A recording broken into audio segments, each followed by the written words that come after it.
What's going on, everybody? Dash Michaels here, and welcome to another episode of the Shorts and Hoodies podcast. I am joined today with Mr. Jared and Miss Tiff. How are we doing today, guys? Flawless victory. Amazing, superb. Cool.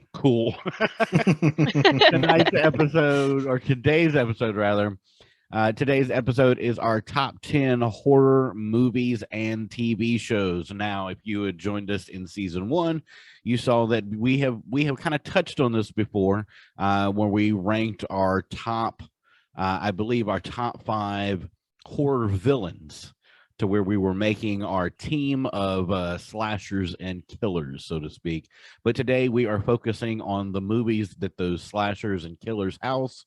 All movies and TV shows. Now, keep in mind, these are not a breakdown of what are the greatest horror movies, because I think in everybody's list, the number one movie would probably be The Exorcist. That would kind of overall the number one horror movie. This is our favorites from 10 to 1, including our honorable mention. Mr. Jared, you have something to say? Yeah, no, we'll save it for later. We'll save it for later. Mr. Jared, go ahead and kick us off with your number 10. So I like how you kind of brought that into it. I didn't pick The Exorcist as my number 10, although that was a movie that made me sleep with the lights on for a couple of days. Yeah. But we're going to go back to 2005 when Keanu Reeves played Constantine. Constantine was just, it's a great kind of like, a lot of my movies aren't really just pure horror. Like they're kind of like sci-fi or something else mixed with horror. But like you got Peter Stormare. Is that how you say his name, Dash? Yeah, Peter Stormare. I believe also in not Breaking Bad, Prison Break. Yeah. I mean, he's been in a ton of movies, but he was critically acclaimed. Like a lot of people, I shouldn't say critically acclaimed, but he was just like, a lot of people are like, that is a portrayal of the devil. That is one of the best portrayals of him ever. He's a great actor. Yeah, it was just great. I never really fell in love with Constantine, but the way that Keanu did it, it was just nice. It was a very well fleshed out story that Keanu was being early Keanu in. Yeah. That's all I got to say about that. Really good graphic novel, good comic and everything too. Really good movie. A movie that is very underrated, I believe. Yeah. I mean, that scene where he's walking through Los Angeles in the fire of the pits of where, like, that was super cool the way they did it. And especially for that time when CGI was kind of coming into its birth as like a legitimate thing. Like that was well done, Constantine. Well done. Awesome. So yeah, speaking of the fires of LA, let's go to Texas with Tiff. Hi. Yes. Okay. So I have not seen that, unfortunately, but what I have seen was my number 10. I know. Don't dog me. So I chose Antebellum. It is one of I believe it's really well put together and done. I believe it is something that kind of covers what you're put into a place where it's a now dimension, like, or a now time zone, but they pull you into basically a cult back in, when slavery would happen, and they're, you're getting ripped away from your whole family. You're not knowing what's happening. So much commotion goes on. They're trying to escape. They're trying to find a way out. And this one woman, she does such an amazing job of trying to protect everybody else out there. And you feel so many feelings during it. Sometimes you couldn't even tell what was real or what wasn't. I believe I watched it about 2 different times to kind of really figure out what was really going on. But it is something that my husband, it's his number one go-to. If we're going to sit down and watch something that we want to mess with our minds a little bit, he puts that one on. So definitely a top favorite for me, but it has to be a number 10 just because it's not something I would personally choose. But it is something I would definitely watch over and over. So. All right. That's fair. I've never seen it. Oh, it is definitely hard to watch. Yeah. Very hard to watch. Yeah. Okay. All right. And Dash, what about you? So as I was telling them before we got started here, I realized about halfway through my list, as I'm writing everything down here for my top 11, so to speak here, I realized about halfway through that I had been writing all of this stuff down almost in a movie trailer dialogue. So I was like, you know what? I'm having fun with this. I'm going to keep going. So my number 10 goes a little like this. When Anna's husband is attacked by a neighbor, she manages to escape, but she quickly realizes that all of Milwaukee has been overrun by Black Friday shoppers. We will just call them that. And they follow her all to the mall. She is played by Sarah Polley, and she is joined by Ving Rhames and Mekhi Phifer. This screenplay was written by James Gunn of Guardians of the Galaxy and directed by Mr. Zach. Please restore that Snyderverse in this 2004 remake of George A. Romero's Dawn of the Dead. Okay. It's my favorite of the Dead movies, and I think it's because it takes place in a mall of all places. It's the setting that makes me love this movie. I love Ving Rhames, hands down one of the greatest actors. I love Mekhi Phifer. I mean, Zack Snyder is just amazing, and this is pre 300 and around that time. So it's a super fun movie, and my favorite scene, I think, is when they're on top of the mall and you have that shot. It pans around and you just see that sea of walkers, and it's breathtaking. So I only have one zombie film on my list, unfortunately. But if I had to go with one, like I said, it is the remake of Dawn of the Dead. I almost went with that too. Really? Yeah. I forgot all about that one. I have a question though. So is that one, I was trying to like Google it at the same time. Is that one where they're on top of the mall and they have their little friend across the building that they're trying to get to? Yeah. Oh, it's super intense on that scene alone. yes. So intense. The dog. Oh, but it's one of those things too. Like, even I think when that movie came out, and it's kind of one of those things like, if a zombie apocalypse were to happen, where would I want to end up? Like, the mall is a really good place. Like, there's so much in there to choose from, whether it be food or weapons or anything. Like, you're bloody. Oh my God, I need new clothes. There's stores there too. Welcome to Kohl's. Yeah, there's so much in a mall, and there's so many, not just stuff that you don't see, all the hallways and stuff like that too, and the underground areas of a mall that are great places to hide or get away. So yeah. Mm-hmm. That or Costco. So Costco, I don't know if I'd trust a Costco. Right. That'd probably be the first. Well, that'd be like the first place that gets rated. Everyone's like, "Oh, let's go to the Costco." Yeah. All right, Jared. What is your number 9? Well, so this is like my ultimate favorite part of the movie right here. Okay. It's gonna get a little weird. I got to do it though. But 10, 11, 12. Trains in the station. Does anybody get that? No.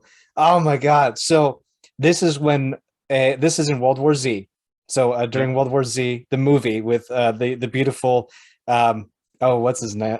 His wife wasn't that pretty. Yeah, Brad Pitt. His wife wasn't too pretty in that movie, but the daughter's doll is like counting to 12 for the train to be in the station, and you're watching somebody turn into a walker, and you're like, oh, and it's so creepy because it, like, when the doll says the train's in the station, he just looks up, and it's just it's brilliant.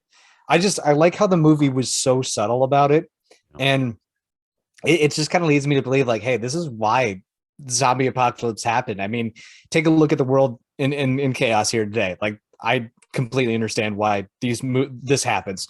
I mean, it's a little less subtle take on that, and I like how they didn't portray everything, but I wish they would have. But it's a great horror movie because it's moments of just chaos followed by pure silence and still, and that's kind of what a great horror movie is about. Is it lets you relax just enough, and then it grabs you by the throat and throws you in the next room. I've only seen that movie one time, and that's all you need. I will say it was really good. I just feel like everybody downplayed it so much because when it came out, it was like a hit, right? Mm-hmm. And everybody was like all about it. but immediately everybody, you know how those trends get where if you're too much about it, it's just not cool anymore. Fidget And spinners. People with ADHD need those. Yeah, no, definitely though. But I thought it was an amazing movie. I don't remember much to it, but I do remember how intense it was. Like I remember watching it in the theaters, like with my mom, and like just being like, oh my God, oh my God. Like when they're running up the building and trying to get through. Like I remember that scene more than anything else. I don't know. I like how this is a spoiler for half of the people who haven't watched it, but like they got this brilliant scientist who like knows everything about kind of how it's going down, and within like the first 30 seconds off the plane, he's gone. You no longer have the smartest guy in the room, and now it is up to Brad Pitt, of course, to save everybody. But I like the way that they did it, where it's just where if something could go wrong, it kind of did, and it's a great kind of real. And everybody that knows me, I like that realism, so it was just nice. But Tiffany, why don't you blow our mind with your next pick on number 9, right? Yes, 9. Yes. The Okay. king of So transitions. I know, man, right? It's almost like I worked on these. almost. Yeah, so I chose something that's a little bit more new. Um, it's, I believe it's semi-realistic depending on who you ask. You know, it could be real. I feel like there's a lot that goes on in this world. So this is going to be one of it is a Netflix special, I believe. So you can find it on there. It deals with, you know, you having to find your way out of grass, basically. Have y'all heard of that? Is this like Not an yet? ant thing or Oh, no, no, no. It's a human thing for sure. It's slightly culty. What's it called? It is called In the Tall, Tall Grass or In the Tall Grass. No. Yeah, it was made in 2019. I love it.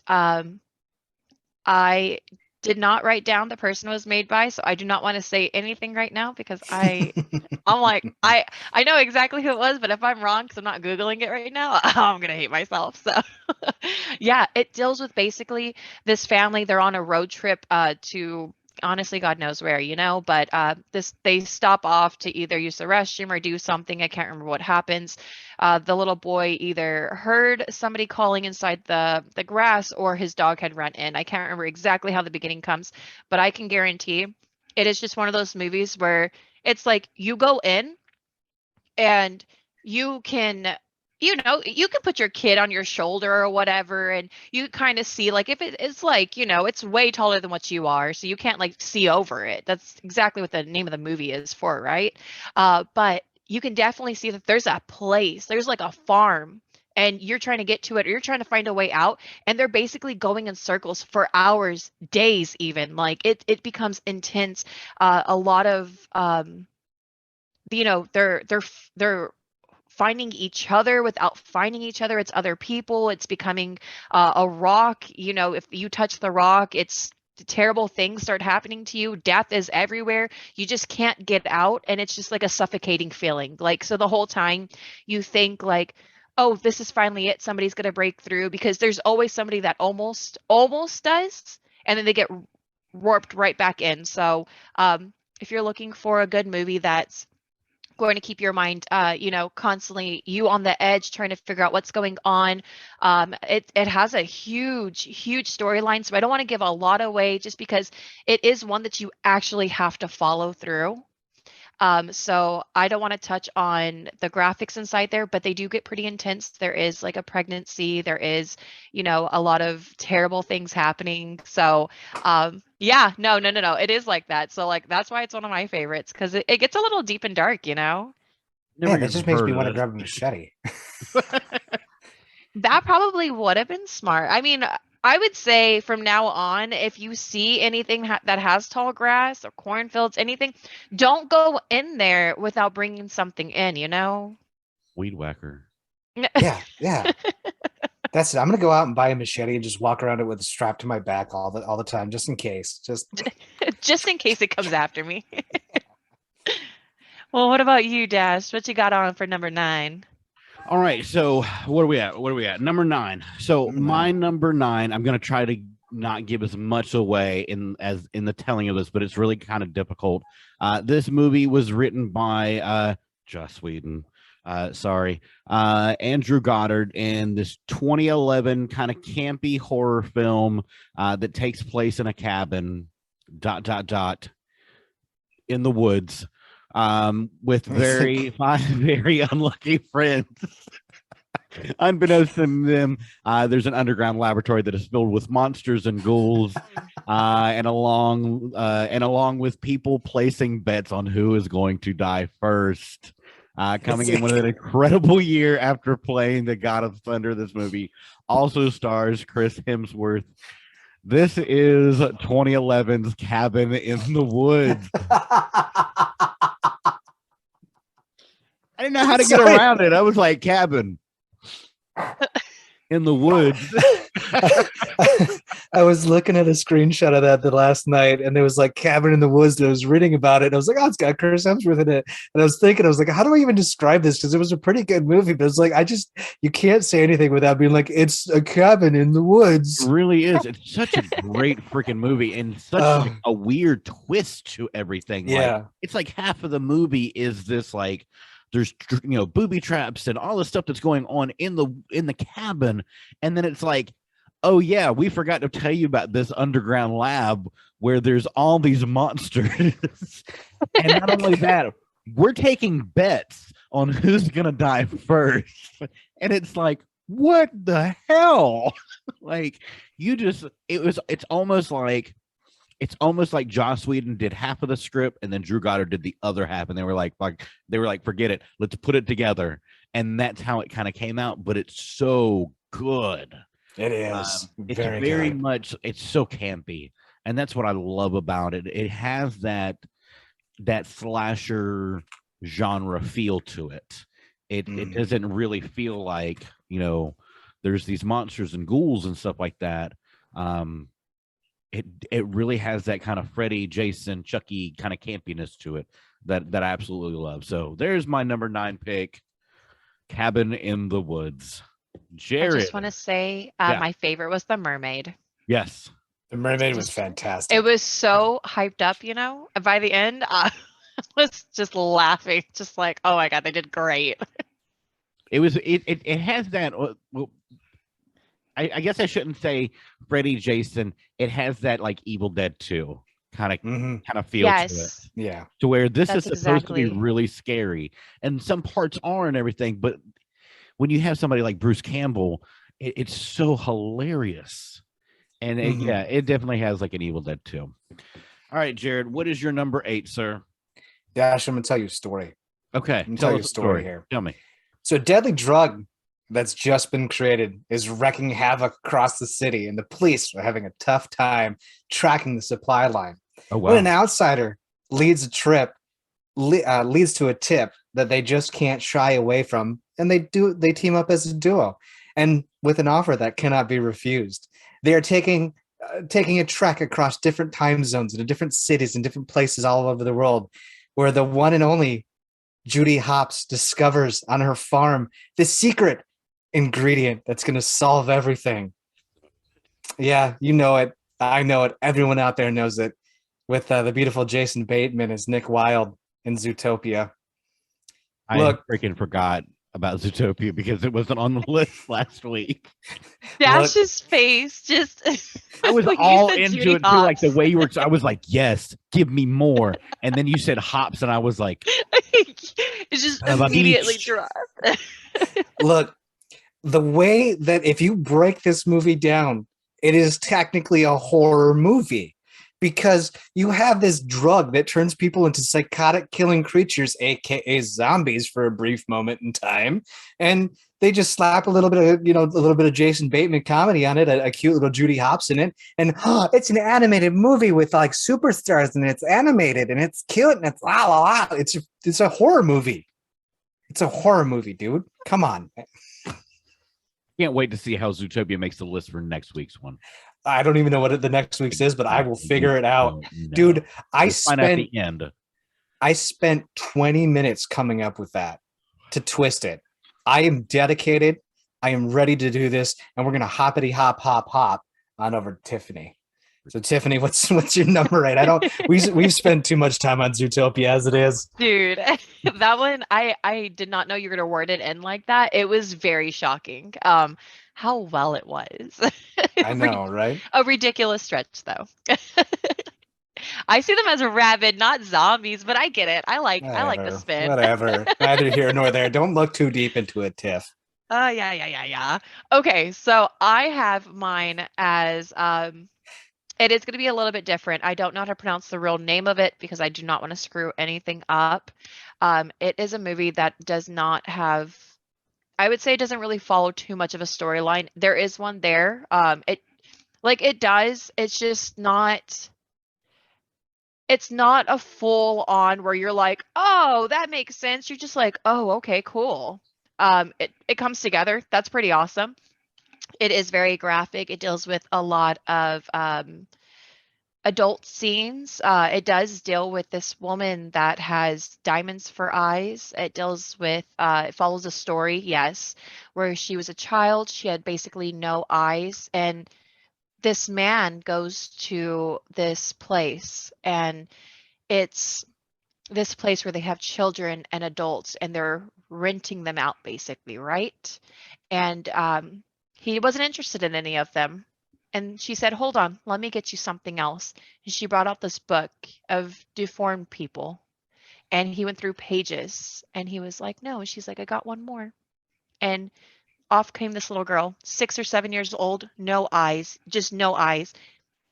The man fell in love with her for whatever it may be, and gifted her these purple diamonds that she used as her eyes. I thought she was just gorgeous. I love following her story. I get exactly how she is.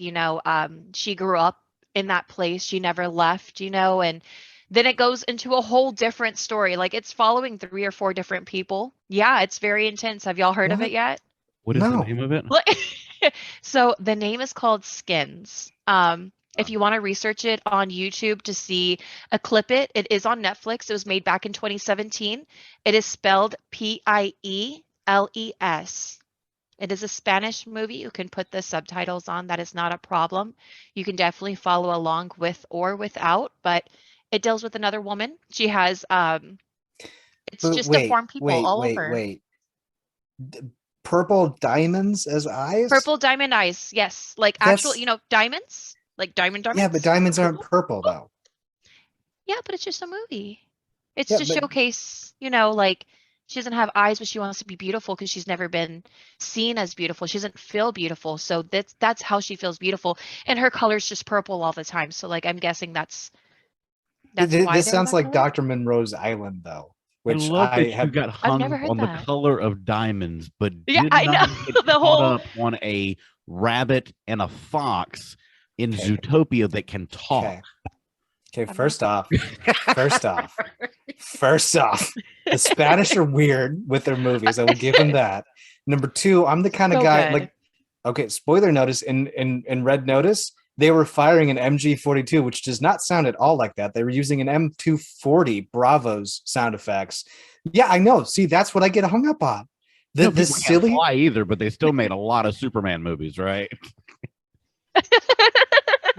Oh, that was.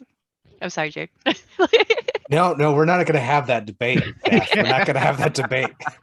But okay, so I'm not seeing the horror. This just kind of sounds like just a weird Spanish movie where the guy was like, "Hey, let's just see how messed up we can get with stuff."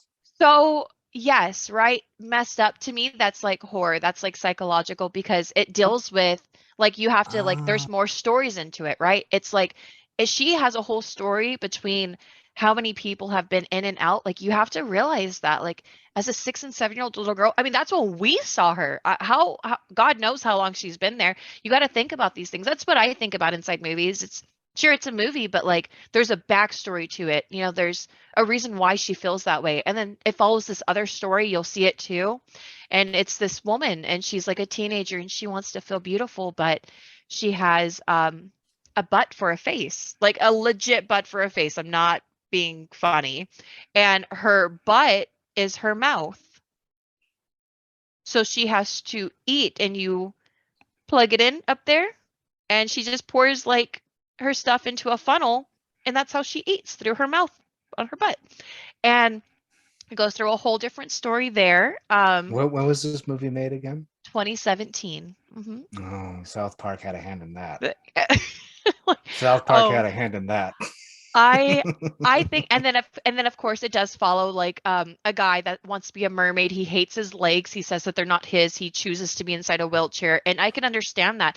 Like I said, it's a more of like a mental kind of movie. So like it really messes you up inside the head when you really put some thought into it. I watched that on repeat for over 20 times in, I believe, 2 or 3 weeks. I just couldn't get it out of my head. I kept on rewatching it and rewatching it. So if you're looking for some crazy stories, but you're actually looking to deep dive into something and just watch something that you're watching and the whole time you're just like, oh, like definitely the movie. So Skins 2017, it definitely is on Netflix still. I checked it out just to make sure. Hard pass. Oh, Jared. Hard pass. The YouTube video, you could at least watch. I'll send it to you. No, that's all right. I'm good. I watched about 20 seconds of Dr. Monroe's Island, and I was scarred as a child. Hard movie to watch, though. That's a really hard movie to watch. I'm sorry. I was like 12 or 13, and my mom thought it was kind of like a kid's movie. Kilmer. Yeah, my mom was like, "Oh, this could be a cool movie." We sat about 20 minutes. We saw the cow with the 6 thingies that she had, and my mom the first time I ever heard my mom cuss was the F word. She said, "What the F?" And then I was like, "Okay, I guess I'm gonna go to bed now. I don't know what's going on." Oh, I just remembered a movie. Oh, good. Wow. Sparked it. Ooh, it's got that may take over an honorable mention. Yeah. Oh, honorable mention. Yeah, I there. I'm beginning to and made something pop into my head, and I was like, "Oh Lord." I don't know about you, Dash, but I'm slowly beginning to notice that Tiff's definition of horror is wildly different than what ours are, which is really awesome. I mean, it's the same thing. It's the same thing. I asked. He it's said the same thing is when Stephanie was here too. Yeah. Her picks, my picks, your picks, even Tiff's picks, they're very different. And that's something that I do like, that we're, you know, last week was, it was bound to happen. We had a lot of overlap and stuff like that. Yeah. But I do like that for the most part, we don't overlap. Yeah, I love that. Like, it just so different. Yeah. Oh, like Tiffany, I don't think we are. Like, she is super psychological, and that's dope to me. Like, that's awesome. So vanilla when it comes to my picks. I think I'm the popular vote. I stand by that. That most people have seen these movies that I speak up. Every once in a while, you'll get one. But this one right here, for my number 8, While on a Road Trip. Again, I can't believe I wrote like this. While on a road trip, a brother and sister see what looks to be someone throwing a body down a pipe shaft. That should just be the word for this pick, pipe shaft. Okay, pipe shaft. Pipe shaft. Upon further investigation, Trish and her brother Derry find so much more in this 2001 resurgence of the slasher genre, starring in what would be his first major role, Mr. Justin Long. This is Jeepers Creepers. Oh. Why did I not get that? Yeah, you should have got it just by pipe shaft. I was honest to God thinking something else. And you see him put something down the pipe, and you're like, oh, that looked like a body. Like, that is probably my favorite thing about this movie. It puts you in the back seat, literally, and in the car when they're driving. And then seeing that truck come from behind and hitting them, and then they go back to see what did he dump, and seeing everything in his lair. And then going into the sequels of how just messed up this person was. It's a crazy, crazy movie. I love it. And I think because, like I said, this is in 2001. Slasher movies weren't doing what they used to in the 90s. This, in my opinion, is one of the movies that helped bring it back, because it was one person, and it was whether it be a group of people or whatever, it was one person coming after you. It didn't matter how slow or fast you were going to get caught. And that's one of my absolute favorite things that I love about the slasher genre. So there's my number 8 pick, Jeepers Creepers. God, I love this movie so much. I've watched one of the OG Jeeper Creepers, and when you were describing it, I was like, why would you even stop to go back and look? Like if I saw something messed up like that, 911. Hi, I think somebody dumped a body down a pipe hole. Yeah, you'll go check it out. I'm at mile marker this. Go for it. Exactly. But the one thing I do like too, that even like in the sequel, Justin Long had like movies under his belt by then. Yeah. Because this movie kind of launched him. That he came back even just to do cameos as I love that. Like flashbacks or whatever. I loved that he came back to do it because I think he recognized this was his first major movie. So it was really cool. Speaking of which, I can't do a good transition. Jared, what is your number 7? So my number 7, I don't remember this movie all too much because it actually scared the banana sandwich out of me. Patrick Wilson's in it. I think he's just an absolute rock star. I think it takes place in like the 70s or something like that. But like they dress really time period-y. Like everything is just kind of really on par with it. It's basically The Conjuring from 2013. Yeah, Dash, you knew it. Yeah. I don't know what it was about Patrick Wilson, but just the way he acted, and he was so good. And like it was just scary. Like that's just it scared me. Like that's all there was to it. It was one of those movies like you guys, how you watched World War Z once. I watched The Conjuring once. I think it was like 2015 or something like that, like later on.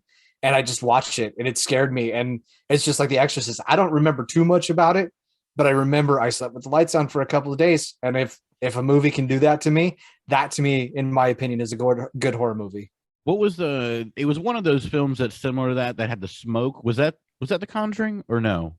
No. That was that was House on Connecticut. Yeah. Okay. That one was The Conjuring, The Possession of Emily Rose. They're all Insidious. Like, yeah. The one with the smoke, though. Yeah, that was I must stay up tonight. That was the Connecticut one. I've watched that one recently again, and God, I didn't realize how well they did with the actual scenes, with it being so like it's not a new movie. The graphics were so amazing. Yeah. Well, I mean, like that's you give a decent SFX art or a graphics artist a good budget to work with on something that he needs. If you can give them the tools, they will blow your mind.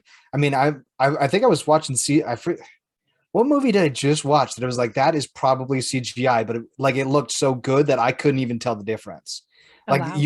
Those are like peak where you're like something's off about it and you can't tell and you have to Google to figure it out. It's fantastic. I love that stuff. That's I think it was actually in Red Notice where I think they used a little bit of CGI, but you're like, is that really? But is it not? Can't tell. So, but anyways, we're gonna conjure up Stephanie's number 7 here. So it hurts that you keep calling me Stephanie. Oh damn it! Am I really? Dude. Really? And we like. Oh my god. We're like friends. See, we missed you. Oh. Let's see here. I know. I was like, dang, it hurts. Come on, Stephanie, give it to us. What Stephanie. Yeah, all right. Tiff. Dash got my back. Awesome. So mine is going to be a little bit different. This one again is going to be, I believe it's realistic. Okay, that's the way I see it. This one I believe will hit one of your pinpoints because it is something that could happen. It deals with this woman, Brittany Snow. You remember her from Pitch Perfect, the little redhead, the cute one? Yep. Okay. Yep. So poor Jared. So what happened was that she's just trying to take care of her brother. She wants to make sure that everything's okay, and he's falling real ill with medical bills. So she is trying to figure out a way to keep things afloat. She gets offered this opportunity, right? Come to a dinner, come check it out. You'll get so much money. Have y'all heard of 50 Shades of Grey? Oh, I promise. No, it is actually called Would You Rather. And it basically, you sit at a table, they give you the opportunity. I believe they give you the opportunity to leave before it starts, or you have to stay and you either die or you finish the game. You're going to, one way or another, that's what's going to happen. And this one scene, and it shows you in the trailer, it's not a, it's not a deal breaker, but it's basically like just like how we would do it. Would you rather do this or would you rather do this? Would you rather cut your tongue off or would you rather, take out your own eye?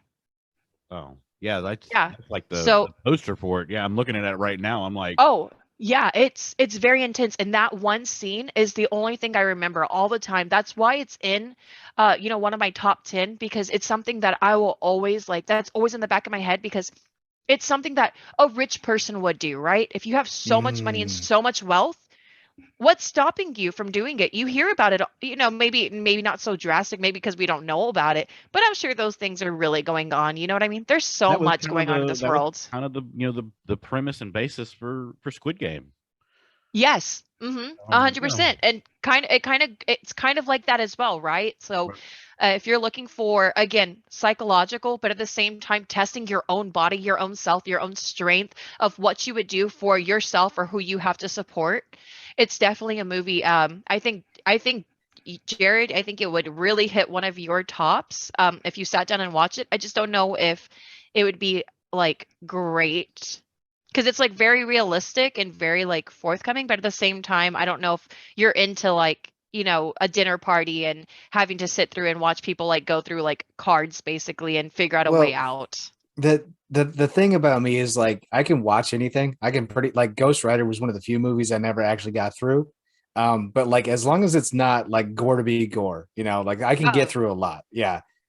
See, that's kind of where I draw the line, is like where it's like if it's just gore to be gory, it's like, nah, you can do better. You can do better than that. So, but maybe I'll watch it, Tiff.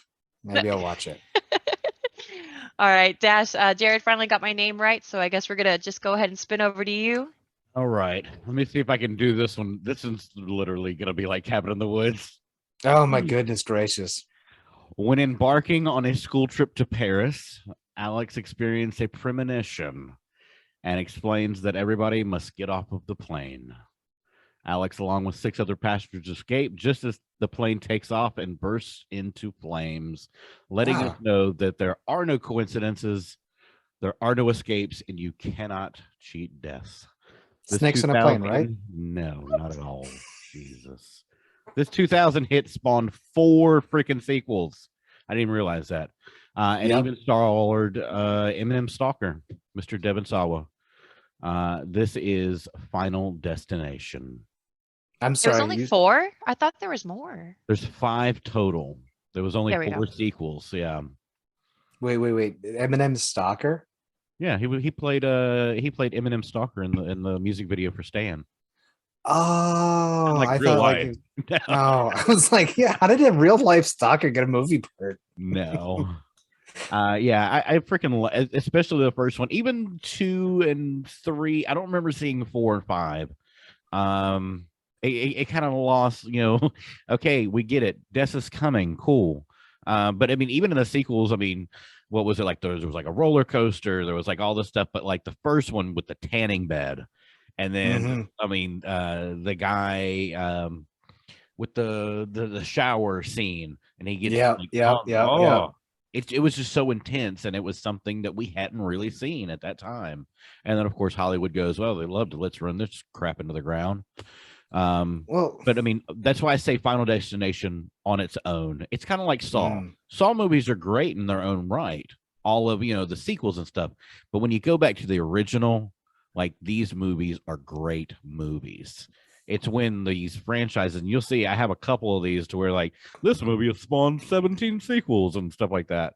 It's realistically the first ones that grabbed us and didn't let go. And this is a movie. I remember seeing this in theaters and everybody walking out and going, "Holy shit! What did we just watch?" And it was like literally death coming for you. I mean, I like the way they did that. I wish that they would have been a little bit more creative. And I think it was like 3 and 4 where they started to get real campy with it. Cause like 2 was like, hey, we had a bunch of these great ideas that we didn't get in the first one. We can use them. And then it was just like, they were reaching. Like if they could have made the deaths more unique, 100% would have been on board for the other sequels. But yeah, like I hate that when Hollywood does that, where they're just like, we need to pump out more and more. It's like, no, give them the proper time to do what they need to do, and you'll make a good movie. You might not make nearly as much, but at least you'll put out a product that people will agree with, and you will get your loyal fans. Yep. So, All right. I was on that train. I thought they were all great. Really? I don't think I remember seeing 4 and 5. I think the last one I remember seeing, there was a roller coaster in it. yeah. Oh, the eye one. Yeah. We did the laser eye surgery. That one, and then like or the escalator. The glass panes fell on them outside or whatever, and the doors fell, and yeah. But nothing's like the first one. Like the one scene, and it wasn't even the most like horrific one. It's the one that came out of nowhere where she's yelling at the two guys, and she's like, "If y'all are gonna do this, y'all can just drop dead." And turns around, and that truck hits her, and it came out of nowhere. And it was like, "Oh my god!" Like, was that real? Like, it was so so good, so dope. Yeah. All right, Jared, what's your number 6, sir? So this is actually a series called the Firefly film series. For those of you who don't know, Rob Zombie decided he wanted to take on horror. Mr. Thunderkiss and Dracula and all those. He basically wrote House of a Thousand Corpses. Then that was a huge hit, and then The Devil's Rejects, and then a final movie that I actually haven't seen, which is 3 from Hell, but it is technically called the Firefly series. I mean, House of a Thousand Corpses was just amazing. That clown, oh, I love that clown. That clown is great, and then just it wasn't as messed up as I thought it would be, but like it felt genuine and very cool. And then The Devil's Rejects is just brilliant, absolutely brilliant. I haven't seen 3 from Hell, but I assume it's going to be brilliant. And guess who has it queued up for after this show? So that's, I don't know. It just the clown, the way they do the horror, the way Zombie does it, his what is it? The scenery, that he's in, just everything about it. It feels like he just picked people to. Who's the guy that does like colors really well in his movies? Like, there's always like a brilliant array like of colors. Like you know what I'm saying? Like everything is just brilliantly done. I don't know. Like it just feels like somebody. I know what you mean though. Yeah, like when you look at a movie and you're just like, it's well done. I like the colors in the scene. Everything works really well together. And just Zombie has a flair for it, Like I mean, if you've seen any of his concerts that he does, you understand where he gets it from. So like the dude, he has such a love, love for the horror genre. I remember a dance that I did to Living Dead Girl, the remix for it. I did a routine too. And I became a huge Rob Zombie fan. I loved his music with White Zombie, solo career too. I fell in love with Rob Zombie after, funny enough, his episode of MTV Cribs. When you got to see that inside look of how much he loves the horror genre. And it's literally just a museum and an homage to the dark universe of the Universal films of Dracula, the Mummy, Creature from the Black Lagoon, the old black and white, the cult horror movies. And after that, I was just like, I'm done. The Devil's Rejects came out, and then I was just like, Halloween. What he did with Halloween 1 and 2 is just incredible. Like he's got such an eye for horror. It was only right that he would go into directing it too. Yeah. So, I mean, it was awesome. He's magnifique. He does so well. I like him. I mean, I didn't know him as White Zombie. I knew him as Rob Zombie, Well, White Zombie was the band. White Zombie was the band. What was he before Rob? What? Well, I thought he was in a band called White Zombie. He was the lead singer of White Zombie. And then when White Zombie went on hiatus, he went along with his solo career just as Rob Zombie. Okay, thank goodness, because I thought I just had a Wolverine moment again. No. I misremembered it. But we're not going to continue on with my silly rant because we're going to Firefly away and over to Tiffany. Okay, so this one is so to be fair, I'm a very spiritual person. Like, I'm going to put that out there. So I have another reference in here that's going to be the same later on, closer to my top. But this one deals with seeing your own reflection and it not being the same as you are, and possibly trying to collect your soul. It does it with a little bit of possession. Um, Let me see if I actually put a date on this one.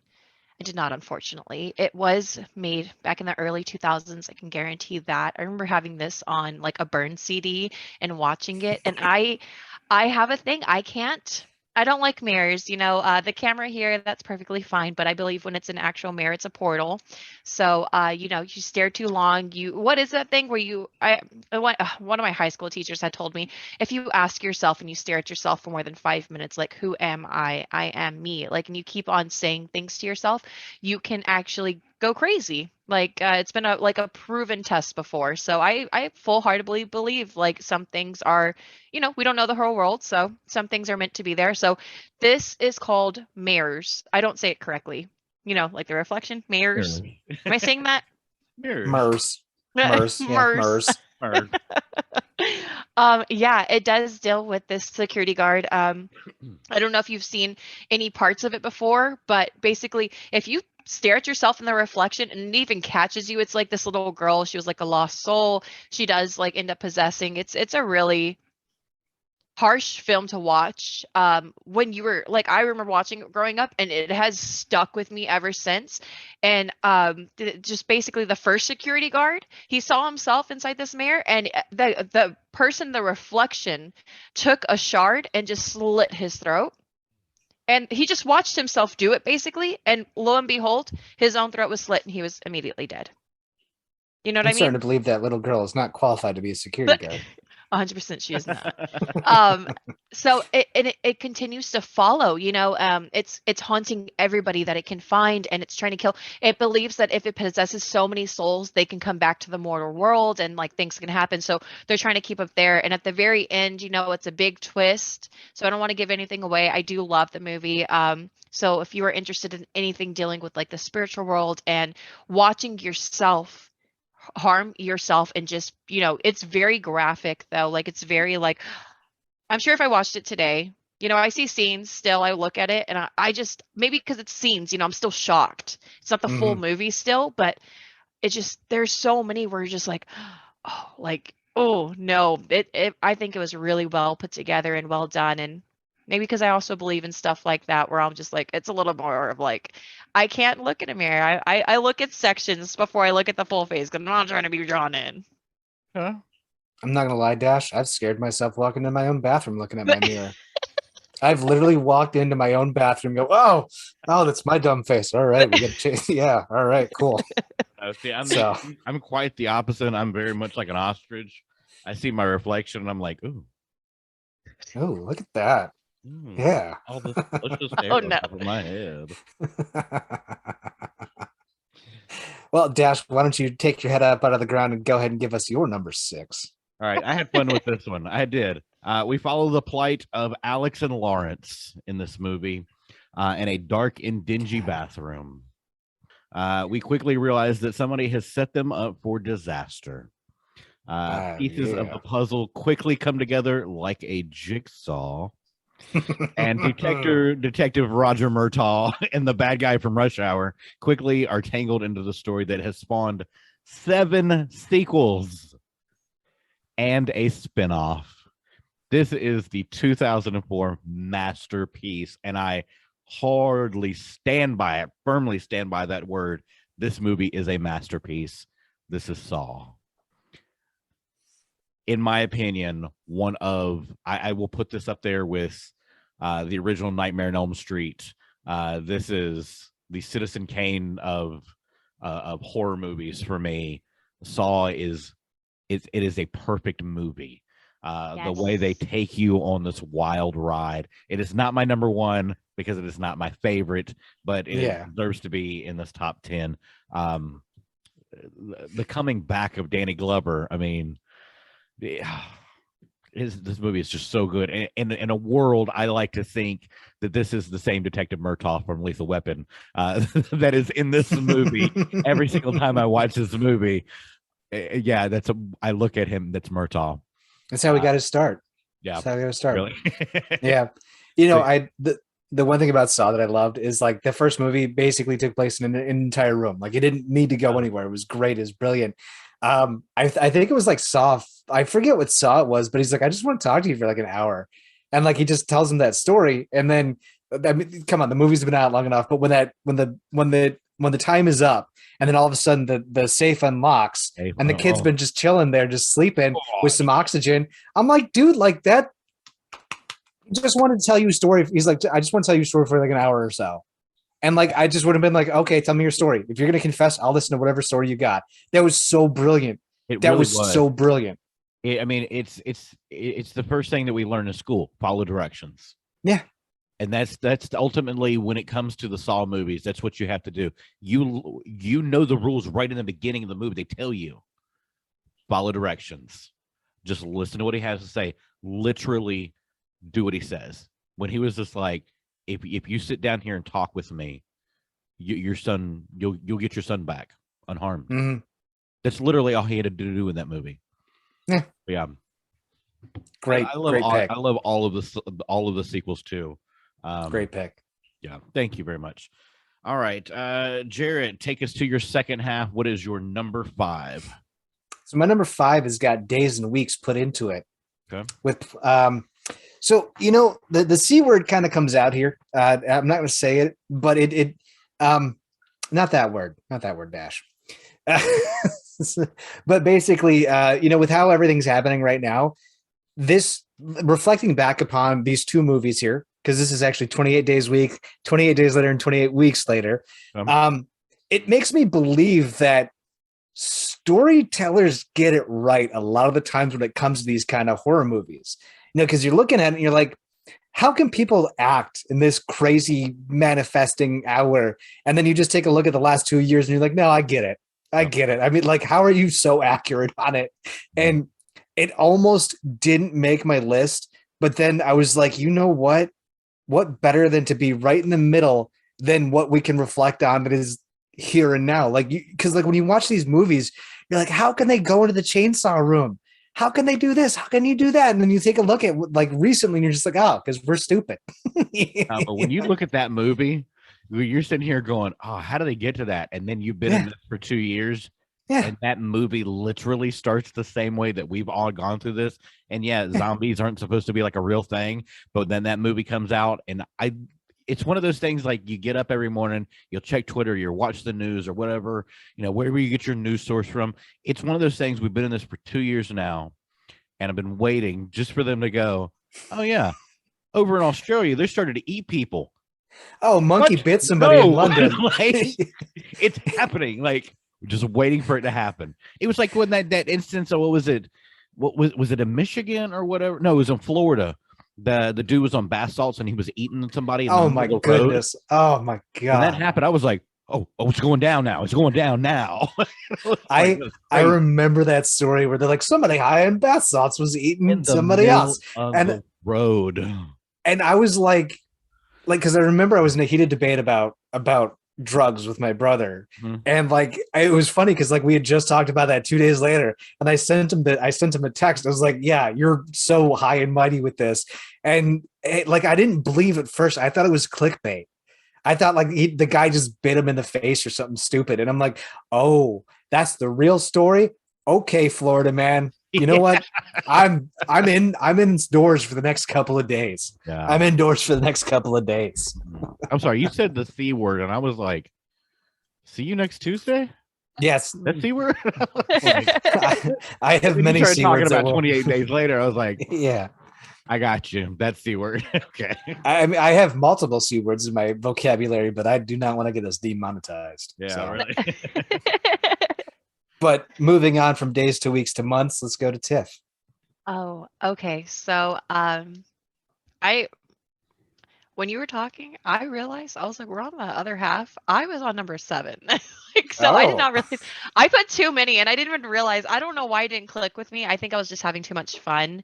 Okay. So I skipped, and I was like, I'm gonna just do my top 5. So this one, it does hit home a little bit, I believe. A lot of people can maybe maybe not fully have been through like something like this, but have been in similar situations. It's something that a lot of women do fear. So I can definitely say it does follow, two women, two girls. These parents, they're out in like the forest, they're forest-y, houses, and they finally let their daughter like. She's an honor roll student. She deserves to go out and have fun this one time. So they let her and her party friend go out, go have a good time. And they end up going to the city, the parents. So they don't know what's really going on. And they end up hearing in the news, 3 convicts ended up breaking out of like prison or jail. It was like a murder victim, it's they're basically all serial killers in different types of ways. So this is Last House on the Left. Have y'all yes. seen it? Yes. South Park did it Craven. again. It's Craven, right? Is this Wes Mm. Craven? Oh, I have no idea. I don't think it see a is. name inside here. I do know, not only are they, transported inside the woods and brutally, just humiliated in every single way. The one thing that I love about this movie so much is not only is she fighting to get back home and fighting to be with her parents, no matter what she had been through, and trying to like, keep them away.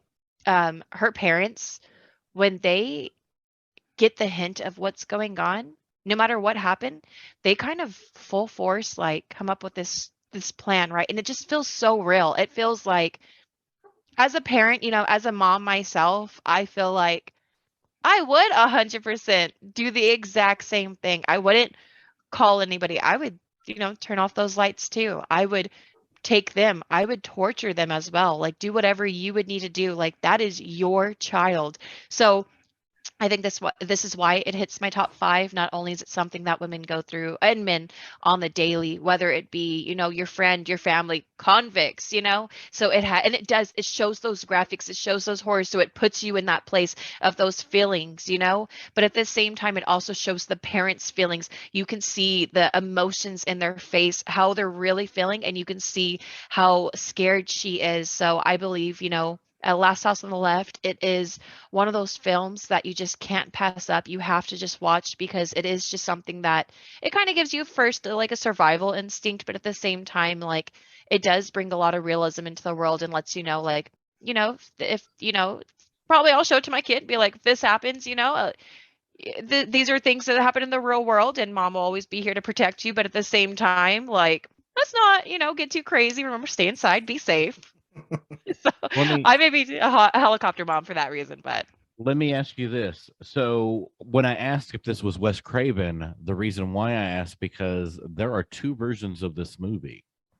Wow, really? There is the 1972 version that was directed by Wes Craven, and then there is the 2009 version of the movie. So which one are you speaking of? Okay, 2009. That's right. So the Wes Craven one was based off the book. Correct. Because it was like a real story. Yes.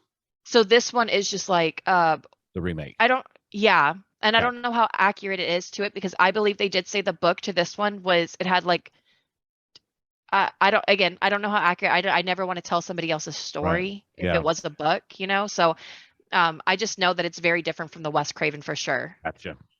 Yeah. Okay. Cool. All right. Well, now that we know we're on number 5, what's yours, Dash? Yeah, we're craving your number 5, Dash. Are you craving it? Well, speaking of houses, I don't know if this house was on the left, but soon after moving into their new house, Micah and Katie become increasingly disturbed by what happens to appear to be supernatural presence in the house. Hoping to capture evidence of it, they set up video cameras throughout the house. Oh my God. And they are not prepared for the terrifying events that follow in this 2000 film that has spawned 6 magnificent sequels and 1 video game. This is Paranormal Activity. They came out with a video game? Came out with a video game of it too. Never played it, but I have seen every sequel. Every one of them scare me. I'm sorry, shitless, just like the first one did. I have not seen Next of Kin, which just came out on Paramount Plus, this like December or whatever. I have not seen that one yet, but I love how all of them come back to the original. Every single one of them, and they're so good. You're not a fan? I think it was funny. I thought it was Really? pretty hilarious. Yeah, like it was a horror movie that I was like, just that wet. Yeah, okay, that's gonna happen. You know, like there were some genuinely scary moments where something happened that I didn't realize, but this is definitely, it's hard to call this horror because it is paranormal, and so it's not as much of the blood or there's a killer or anything like that, but it is a suspenseful movie. Definitely hits you with the jump scares so many times, and this movie kind of goes along the lines of same thing as say Blair Witch, to where footage has been found, and is it real, kind of a thing like that. I mean, obviously people know this stuff's not real, but it's one of those things that people see an alien movie, and there are people out there who believe that UFOs are real, and there are people out there that believe this stuff is real as well. And I love that it plays on those little things in the back of your mind to go, what if like something was, somebody was possessed and this happened is at the house, and then you find out it's the lineage of her family and all this stuff. So it's just I do like how, like I said, I like how every single movie, everything ties back to one certain thing. That's always perfect, though. Yes. That's great. I love when movies do that, when they have a source and they stick with it. Yeah. But Uncle Sam did say UFOs are real. Yeah. Whether or not they're aliens. Yeah. It's neither here nor there. I don't know. If you want something that's going to scare the living bejeebus out of you, look into the Fermi Paradox. The Fermi Paradox. The Fermi Paradox. You want Kutzkazart does a really good job covering the Fermi Paradox twice. And if you want some really heavy stuff that is going to mess you up and really make you think deeply and kind of scare the living bejeebus out of you, if you're kind of that person like me, where existential dread can scare you, the Fermi Paradox, 100%. So I like your pick there, Dash. That was what was that? What would you say? I was just going to say that was a brilliant pick. I knew you were going to pick that movie. I saw it and I was like, Dash has got that on his top 10. I know it. I mean, this is, again, I look at my picks are very vanilla. They're very the popular boat. When this movie came out, it blew the F up. Oh, because there was nothing really like it, other than say something like Blair Witch. Of, like I said, it's that found footage that we're all supposed to believe is real. That Hollywood just happened to put out because that's what anytime you find a VHS tape, they're like, put it in the big screen. That makes sense. But it was that found footage, and it left people wondering, is this real? And this is a movie that I like that it had two different endings. If you got the DVD, you got the other version. I like the ending that came with it. I thought they did it. I thought it was just a great job. And I like these movies because this is a movie that took, spent X amount of money to make, but made so much on all unknown actors.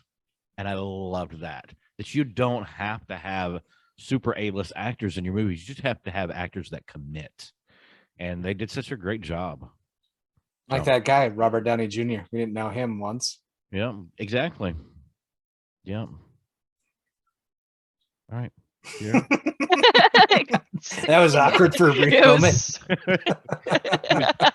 Scare us into your number 4 pick. So this one is actually I'm not a very religious person, just because of all the things I've gone through with the military.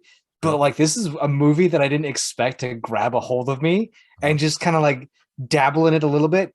It's called Legion from 2010 with Paul Bettany, Dennis Quaid, and the very humble Lucas Black, and a very, very pregnant Adriana Palicki, which is actually the gal from John Wick who tries to kill him in the hotel. Yeah. For a brief time, she was Wonder Woman on NBC as well. Really? Yep. One episode. Because like I remember I went to her IMDb page because like she's kind of cute in that photo, and I looked at her. I was like, wait a second, that's what's her name in John Wick, and Sam's girlfriend on Supernatural. Yeah. So like she's got Yeah, like 'cause in this movie, she is not attractive at all. Like, She was also in Friday Night Lights. how do you know all this, man? I love her. Friday Night Lights is like one of my absolute favorite TV shows of all time. So I forgot Lucas Black was in that though. But yeah, super great movie. But this is also when Tyrese Gibson was actually pretty big too. Yeah. I just like how Dennis Quaid was not like the super rock star that he was. He was just kind of a cook with his little did he have the clicky hands or no? He was just the cook or whatever. I don't know. But I like how Dennis Quaid wasn't a badass in this movie. But Paul Bettany is Gabriel, right? I believe so. Yeah.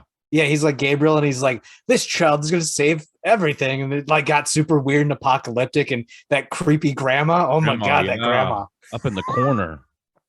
Oh. I'll never like that one gave me nightmares. Really? It was hilarious. Yes, like that grandma alone. I mean, the movie, I thought it was so well put together, but that grandma, oh my God. I remember I was so terrified of like old ladies for so long. I really thought I was like, if she comes at me, like I will faint. There's not going to be a fight or flight. I'm just going to faint because it's too much. Back creepy grandma. Yeah. Well, Tiffany, you are a fainting goat then, so let's go ahead and faint our way into your next episode or your next movie, whatever it is, number 4. I'm trying here. I was doing really good, but it just kind of stopped. It's the day. Whatever. Yeah. Yes. Okay. So this is going to be another, I hate saying the word. It's going to be another mayor thing. So this one was new. The reason that I love his movies to begin with. I love what he's starting. I love Key and Peele. Jordan Peele, right? Yeah, that's exactly who it is. Yeah. I'm hoping y'all kind of know exactly what I'm talking about, the mayors and Jordan Peele. Okay, perfect. So obviously this is going to be falling into more from what I was reading. I will not lie. Okay, so when I did research into it to refresh my memory on it. Refresh my memory because I know that he came out with a horror movie, but what was the name of it? Us. Oh, not my the one I thought you were gonna gosh. say. No, okay. because I thought you were gonna it's say. mayors. It's Because yeah, you I said Mirrors and you said Jordan Peele, so I thought you were gonna go Candyman. No. I have to go Us. On that. Okay. The reason why is because again, it falls into where I believe they're portals. But so that's how I always assumed it was. Like I understand maybe because like when I saw it, it legitimately like made me like I remember just walking out and just being silent. Like I couldn't talk. It was one of those movies where you just shut up. Like you it was so good. And I mean, I love the way that he directs things. I love that how he writes. Like he really gets inside your head. When I was doing research though, I really thought it was like a portal kind of thing. It was like kind of like the Mayor's where it's a bad person on the other side. Like it's the opposite version of you. And when I was doing research, I ended up finding out that it was actually a government experiment gone wrong.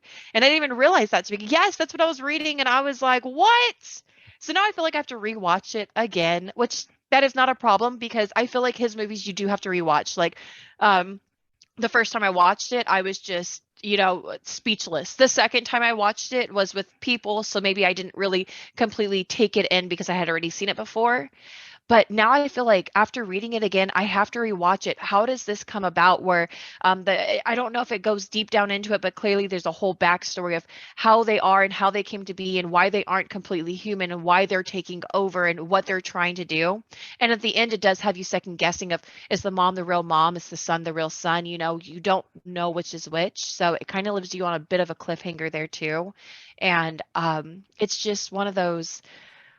Even like every time I think about it, I'm like, oh man. And the fighting scenes, like, come on, like that was so cool. Like they really put some work in on those fighting scenes. Was it the quick cuts or was it like well choreographed, just one clean shot? I guess I could say probably one clean shot because if it's just like smooth, it's like just so smooth to me. Yeah, because if it's the quickie cuts, I'm not a big fan of the quick cuts. I'm more of a fan of just like, hey, let's just give it a nice wide angle lens. Let's just kind of watch it play out in front of us, because then you know that they put in work. Yeah, those quick cuts, you can make any fight look really good with a quick cut. Oh no, they show like the whole house, like the top to the bottom, like when they're at their friends, and then like the it's twin daughters with like a mom and a dad, and they show the they're exact same people coming in and basically murdering them, and they're so it shows like the escape and us. Yes, okay. Us. All right, you got it. Yeah, you good now? Yep. No, I got you. We're good to go. We're on board. All right, Dash. Since we're all good to go, what about you, buddy?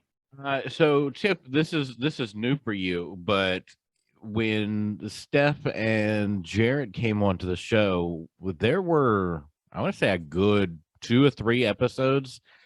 We were keeping a running tally. How many movies have I not seen that Jared would pick? I do believe that you have come into that place now, because you have given us 1, 2, 3, 4, 5, 6, 7 of your picks, and I have still not seen any of them yet. Let's see if she can go 10 for 10. She'll break my record. Never happened yet, so we'll see. Us is a movie that I do want to see. But speaking of quick cuts, this will play into this. This is a story of a family that inherits a spectacular old house from their uncle and all of the problems that come with it. One night, the family and friends become trapped into the home with their shifting walls and encounter vengeful entities that threaten to kill anyone in their path. Starring Tony Shalhoub from Monk, along with Miss American Pie herself, Shannon Elizabeth, and Shaggy from Scooby-Doo. Mr. Matthew Lillard, this is 2001 movie, asks us, what is more terrifying than a ghost? 13 of them. This is 13 ghosts. One of my absolute, and again, the quick cuts, the chick, she's the chick on her and everything. Yes, I love her. Oh my god, you were talking about some nightmares. Her eyes were so like just looking through you. They were so piercing. Her eyes were that I would. Is it weird that I found her attractive? Well, I mean, I found her attractive to be fair. Racks on racks on racks. But like, I would see her eyes in my nightmares, just staring at me. I was like, oh my god. But yeah, it's such an incredibly directed movie. This is one of those things, like Jerry, like how you were talking about some of these directors out there that can do so much with color and bring you into the world. This is one of these kind of gray blue scale models that make you feel depressed yet like intrigued of what's going to happen, and like in that same feeling of you want to know what's around that corner, no matter, and all the effed up stuff that goes through and that goes on in that house, that it's like you still want to know. You want to know more and more and more. And it's just really cool with being able to put on the glasses and seeing what goes on. It's just an incredibly directed movie. A cast that, Tony Shalhoub, I think this was pre-Monk. This was after Wings. I think you're right. This movie came out. American Pie 2 was out. So, but this was, Scream, I think, had just come out too. So Matthew Lillard was, up riding high right there. So just a great movie, in my opinion. 13 Ghosts, minus 10 of them takes us to your top 3, sir. What is your number 3 pick for your top 10 horror movies and TV shows?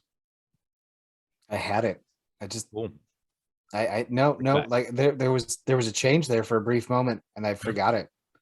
So we're just gonna go with the we're gonna go with the original pick then. Alien Covenant from 2017. Never seen Alien Covenant, Tiff? No, I'm not too much into alien movies.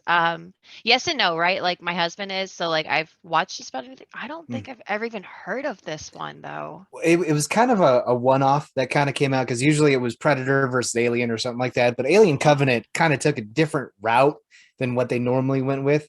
This is just it's kind of like I was saying, a part of the Alien series, but the horror is what actually happens at the end. Like throughout it, it's kind of like a sci-fi thriller, kind of, suspenseful movie. And then the horror is the realization of the twist at the end. Like, it is from 2017, so you probably should have seen it by now, but I don't want to spoil it. But the ending is just, it kind of blows your mind that this entire time, everything that you've been working for or towards has been all for naught. Like, it's so insane, because I think the planet was taken over by the aliens and the guy's like trying to recover the ship or something like that. I've seen it a few times, but like, the sheer terror at the very ending of the movie, when you find out what the twist is, it really just kind of grabs a hold of you and just slowly sets you down in your seat and lets you realize how screwed you are. And it was great. It was absolutely fantastic. I love it. Just magnifique. And plus, big alien scary creatures are scary with the double mouth thingy. Yeah. Oh, yeah. So. Big alien scary creatures. Yeah. Although I don't. Oh, Dash, help me with her name here. Who was the original girl in Aliens? Sigourney Weaver. Yep, Sigourney Weaver. I didn't want to get it right. Nothing will ever compare to her getting in that mech suit though, and just wrecking face. Yeah. That Sigourney Weaver, you hold a special place in my heart, just like John Wick. Yeah. So one of the things that I like about Avatar, like there's such a parallel between Alien and Aliens and Avatar with the mech suit and everything like that. Just like a positive and a negative. It was a good thing that she was in it in Alien and Aliens. It was a bad thing that he was in it in Avatar. Yeah. But I do love the ore that they're trying to get, unobtainium. Yeah. Great naming job, guys. Good job. So Y'all Tiffany, are so good with names. Oh no, he's really good with names. I don't know anything. Yeah, Like, if I haven't written half of these down, I would have not known anything. I can't even write them down because I have no idea who I'm talking about. I'm like, yeah, it's a big problem. I don't know. I follow actors more than anything. Like, if there are certain actors in it, I'm going to watch it because I know what they can bring to the table. Mm-hmm. It's just one of those things. Yeah. Tiffany, just do what I do. Oh, Alien Covenant, IMDb. Who's the main guy? Oh, that's him. Yeah. Okay, insert, copy, paste. That's Man, half of it. Yeah, I gotta start doing this better because I'm just like, I just watch these movies and I'm like, this is what I take from it, and this is all you're getting. Well, let's hear your number 3. What did you take from your number 3? So this one is going to be another one that deals with, I would like to think that everyone would flinch at things going on in this movie. Hopefully, it is one that is always on my mind. It is roughly based on a real story. So it does follow 2 girls that have to live with their aunt and her sons after, her parents had passed away. And the aunt is one of the, disgusting women that hates other women, no matter who they are, even if they're her nieces, which is ridiculous. And we don't promote that clearly, but you'll see why. So this is called The Girl Next Door, back in 2007. Okay. So it follows, basically the aunt would promote not only her sons, but like the neighborhood kids to come in, and they lock the older teenager. She has a disabled sister from the car wreck, and they would lock her downstairs and they would just torture her for days and hours. The cops were ridiculous. She did try reporting it. One other person did try saying something. They would come and snoop around, just nothing was done. And by the end of it, it's just so hard to deal with because it's basically a story being told by the person that loved her the most in that sense, where he wanted to protect her. He wanted to, I believe his name was David inside the movie, that he wanted to just, help her, but he was so young and he couldn't. And even as a grown man, he like dwells on it, so like it was, to me, it's something that they really show the graphics. I appreciate that so much. I feel like things need to be brought to light, and the fact that it was told by the way somebody else felt, it really showed, his perspective.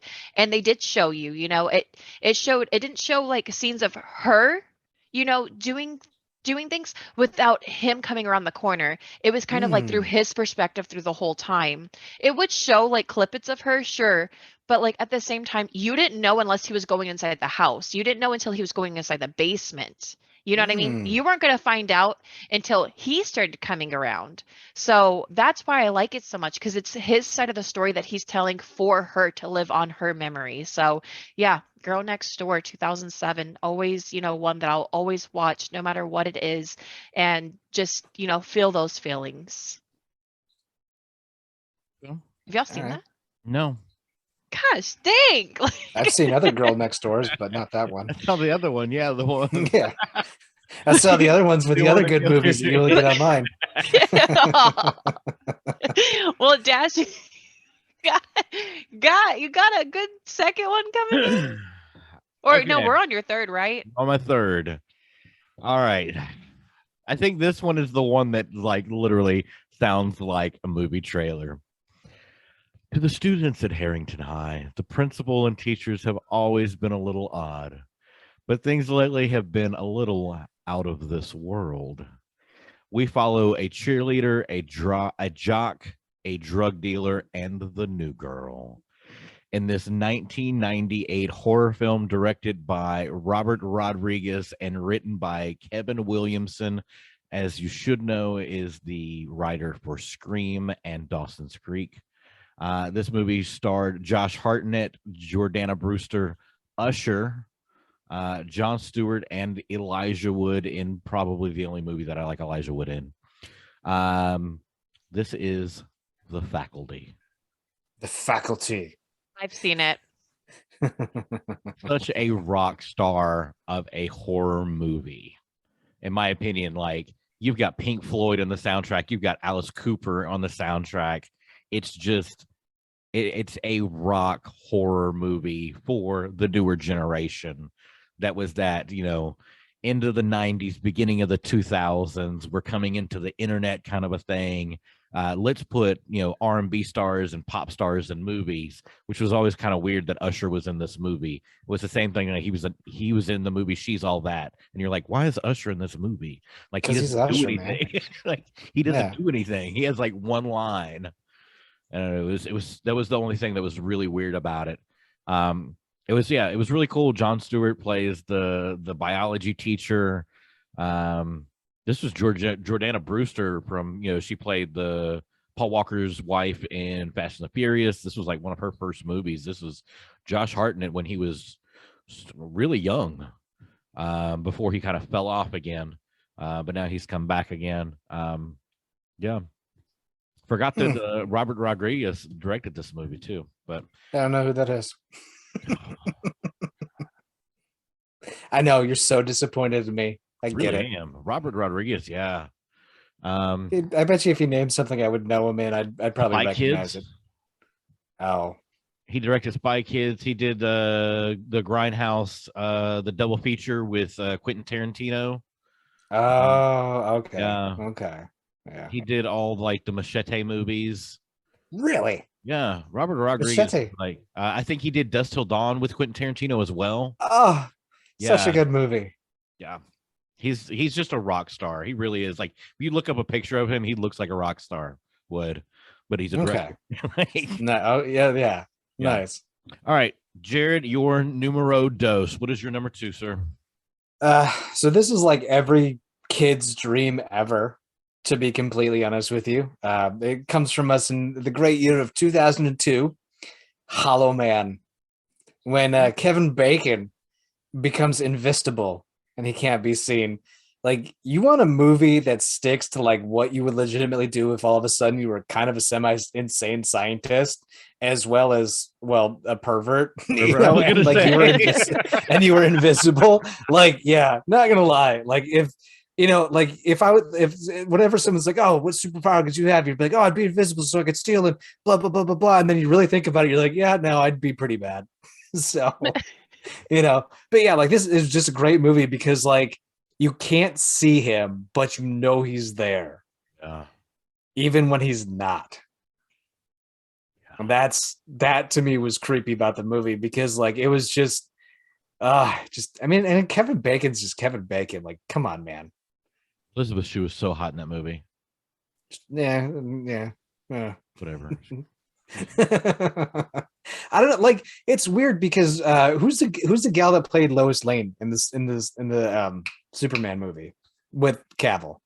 Amy Adams. Yeah. Couldn't Oh, I stand love Amy her. Adams. I couldn't stand Amy Adams at all. And then I saw her in something else. I was like, wow, she's good looking.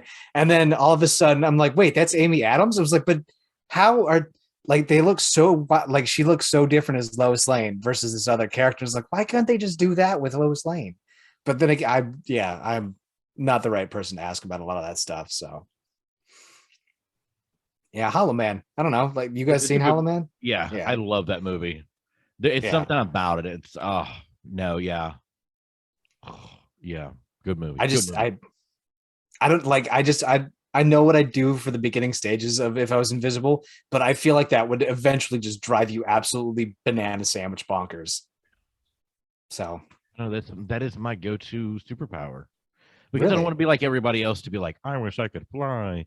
Because I mean, what are you gonna do? Just get to places quicker? yeah, You're invisible. I can at least get on a flight for free.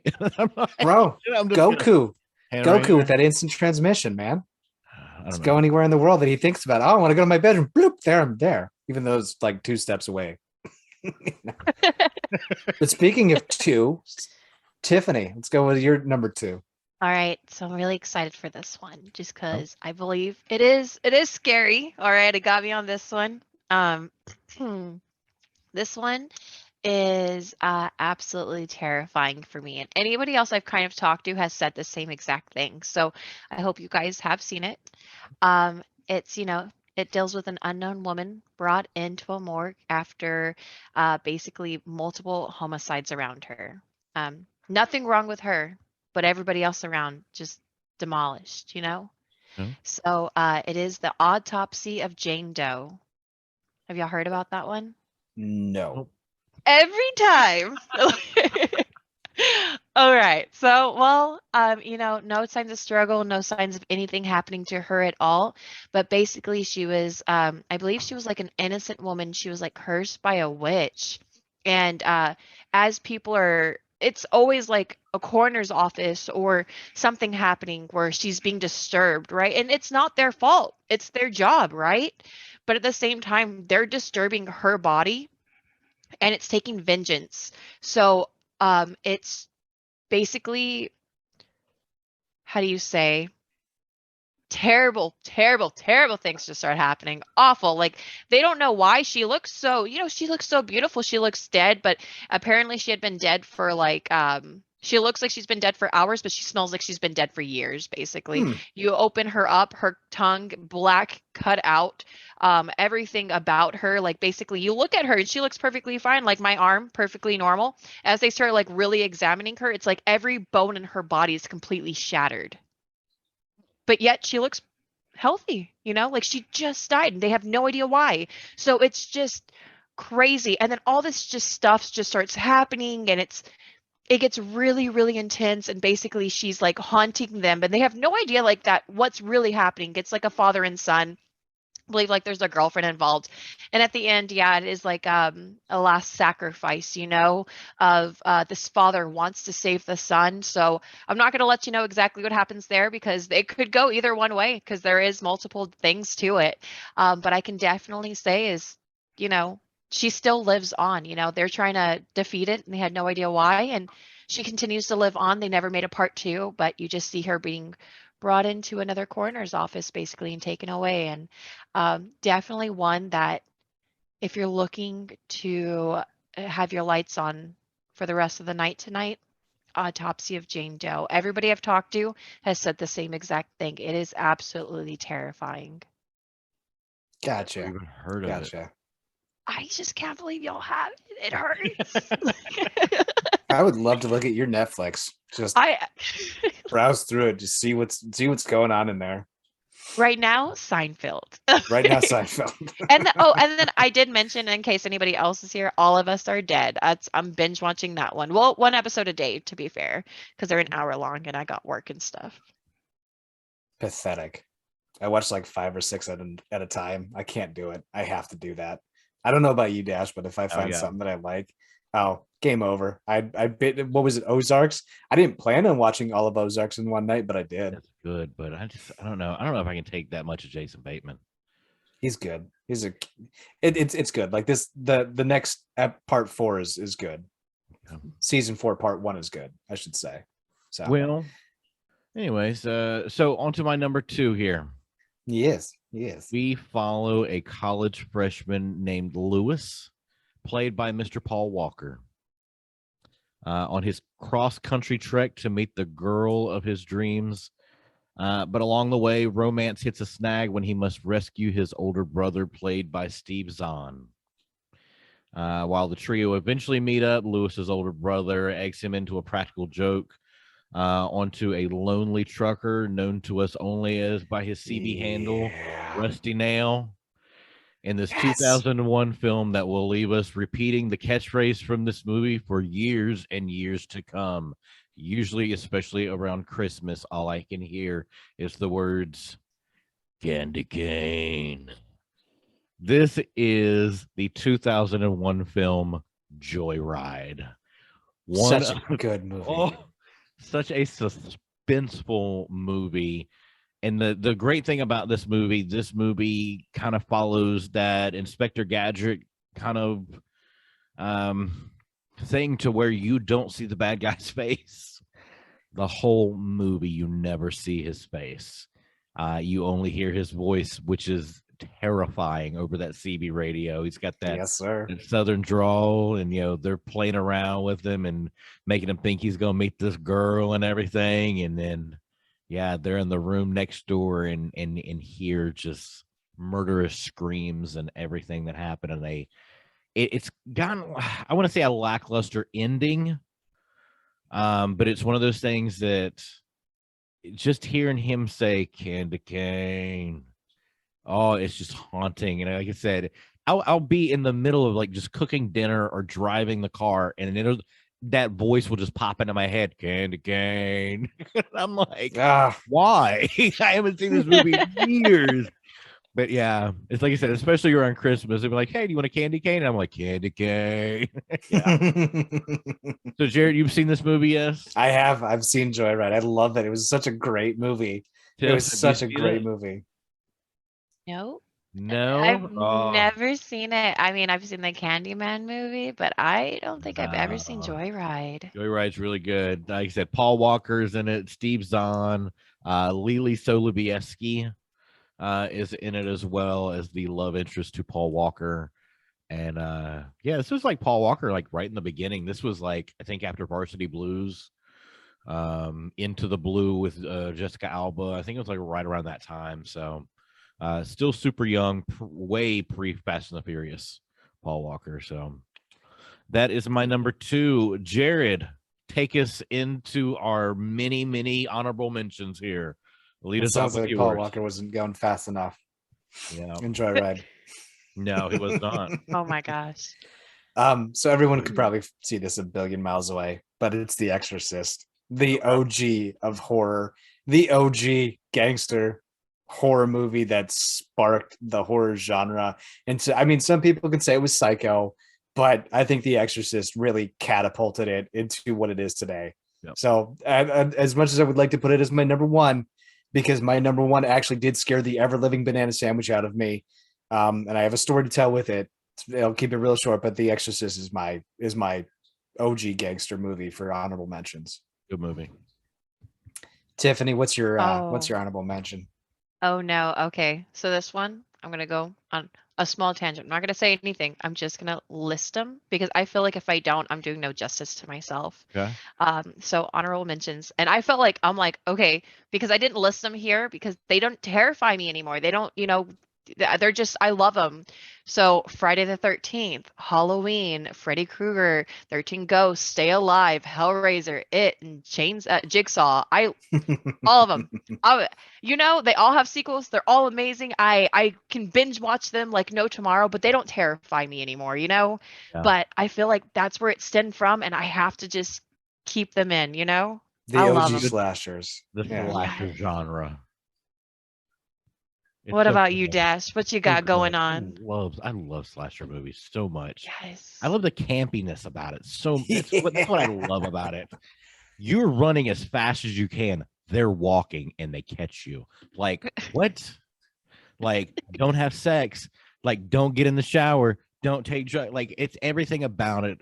It's just so great.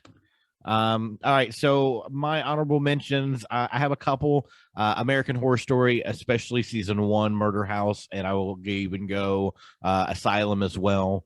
Those 2 seasons. Other ones, sure, great. Supernatural, which I am on season 5 now. Finally, I do like the show. The Strangers, incredible movie. 1408 with John Cusack. I'm a huge Cusack fan. That movie will mess with your mind.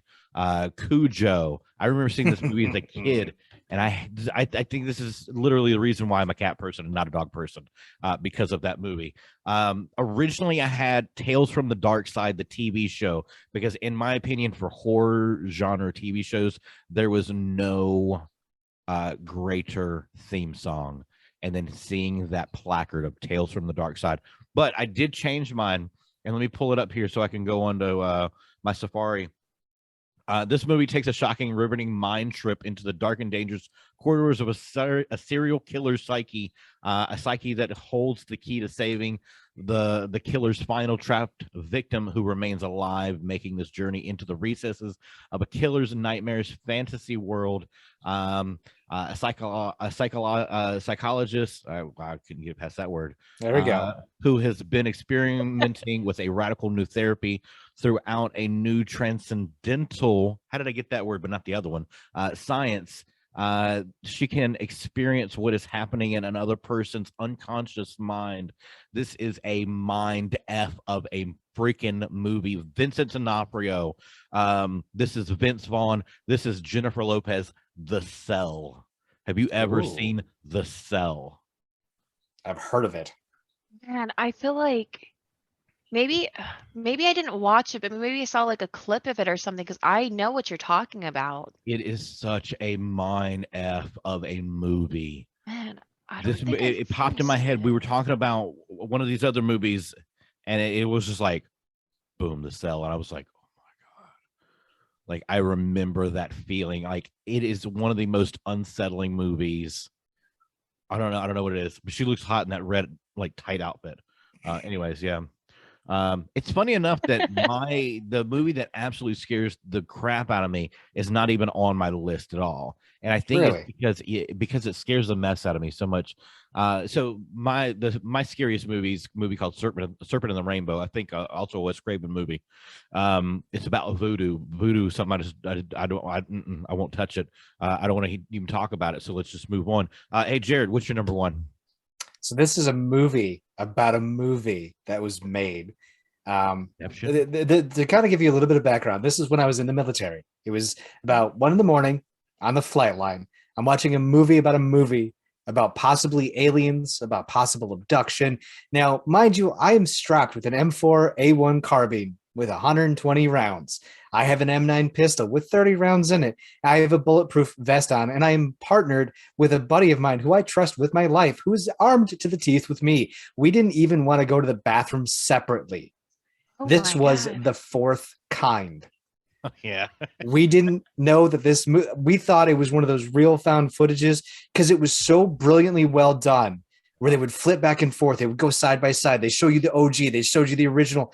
And it had us hook, line, and sinker that it was a real movie about a movie. And then I think it was like 2 hours later that finally I got on my OG cell phone and got on the 1G internet and Googled to see if it was really real, and it wasn't.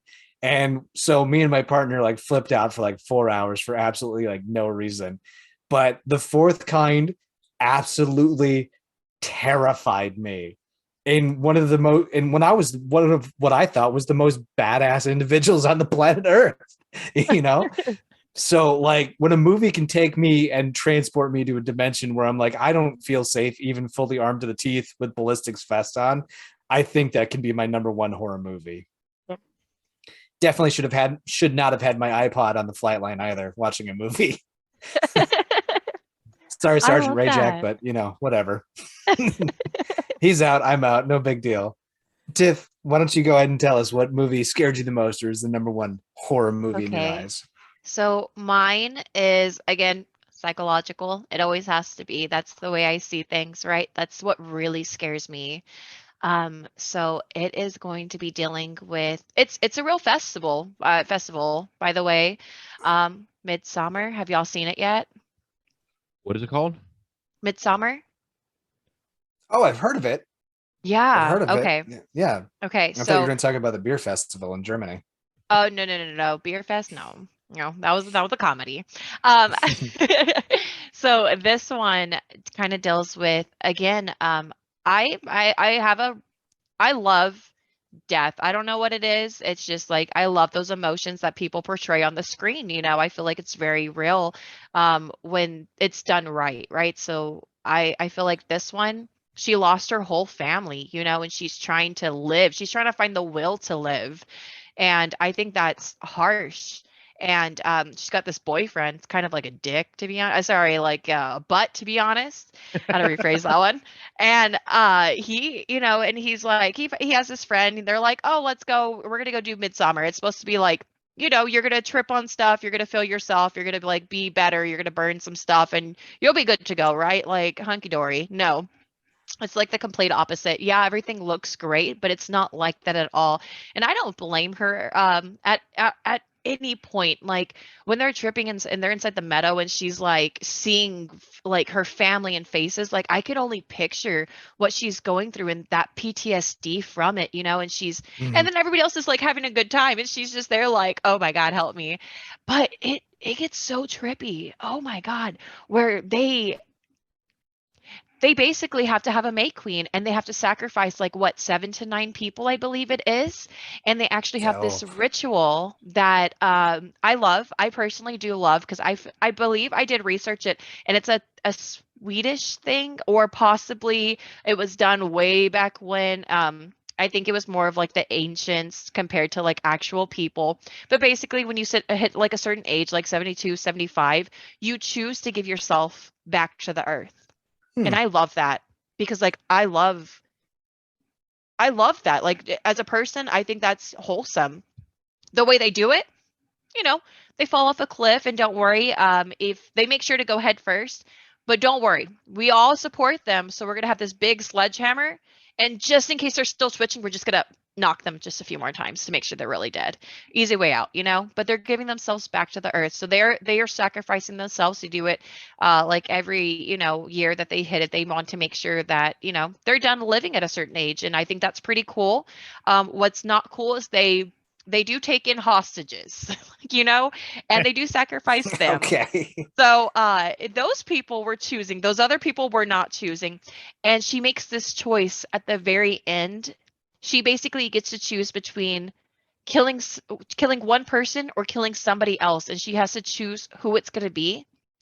And you'll see at the end, she has when she makes her choice, she's at first grieving and she's just so sad, and then she kind of smiles like she's like relieved. She's like, I'm happy. Like I was actually here. I feel better and I'm letting it all go because I mean, she went through all this crazy and she finally like, she actually comes to it where it's like a realization. So Midsummer, not something you should watch with kids ever.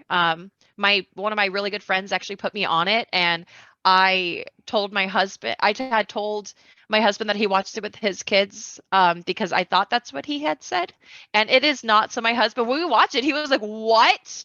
He watched this with his kids?" And then I went and told him, and it was like a running joke between us forever because he thought like people were gonna think he was a bad dad, and like and I just let people think that because I was I was like, well, I'm not correcting it. I already said it. So, I mean, That's it is fair. what it is, right? That's That's what fair. I Yeah. thought.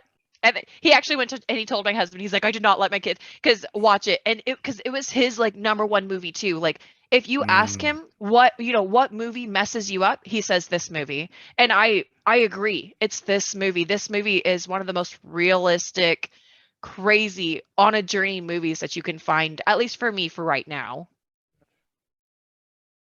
I That's really can't fair. believe y'all have not seen a lot of my movies. Well, That I I, haven't I seen a record 10 of your top 10 movies. I very guess I sad feel Panda now. accomplished. Sorry. I'm very sad Panda now. I couldn't. What was mine, Dash? Was it like 7 or something like that? What?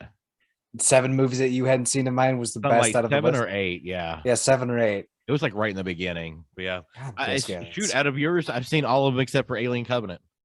Really? Yeah, I've seen every single one of yours. I'm becoming Stephanie, damn it. Yeah. Going up here, my cord. Well, Dash, Right. why don't we count it down here? What is the number 1 movie that scared Dash? So this is not the number 1 movie. Well, Yeah. yeah, I'm sorry. I know I said Serpent in the Rainbow before. That's just the voodoo thing that just like, oh, that freaks me out. This is the scariest movie in my mind. This movie, this is 2 movies actually. Not the same director either for either of them, but they both have the exact same feel. The sequel picks up right after the first one happens. Nice. 1 year after going through a severe emotional trauma, Sarah goes to good old North Carolina. Oh, where I go live, figure. to spend some time exploring caves with her friends. After making their way underground, the women find strange cave paintings and the evidence of an earlier expedition. They also realize that they are not alone. Underground predators have taken over the underground, and they have a taste for human flesh. This is the incredibly, incredibly scary movie because I am incredibly claustrophobic. Movie, The Descent. 1 and 2. This God, those movie movies freaks me were out something because else. do I? Freak me out. What'd you say, Jared? Those movies were something else. It was who. Oh yeah, It wasn't. I forgot. Oh, It wasn't. I mean, the creatures were. Yeah, they were creepy looking. Yeah, she falls into a vat of blood. There's bones everywhere. Cool. It's the scenes to where she is crawling through the crevices, and I am so claustrophobic that if I can't see a way out of an area, I'm gonna start swinging on people. I don't care if there's a child. I don't care. I'm gonna start swinging. That movie freaks me out. I'm freaking out like just talking about it and thinking about her climbing through. But like I said, the thing I love about the movie is it does make you feel like you are her, like that you're in those crevices. But I like the fact that this is 2 different directors and it feels like the same movie, because essentially in the sequel, she has to go back down again. And it's like when you watch the first one, you're like, okay, cool. Yeah, so now we're gonna need you to go back down and find your friends. You're like, what? Do you not remember what she just went through? But it's like she's got to kind of pull herself by the bootstraps and just go get them and deal with all these monsters again and all of these tiny spaces. This movie freaks me out so much, y'all. Give me a tourist judge and a couple 410 shells. I'll go down back in there. I don't care. Oh my god. Revolvers can't jam. I'll just put it to you that way. Revolvers can't jam, sir. And then the other thing that I can't, like, I remember watching this movie. I had to stay up for like 2 days because I would fall asleep and I would hear like that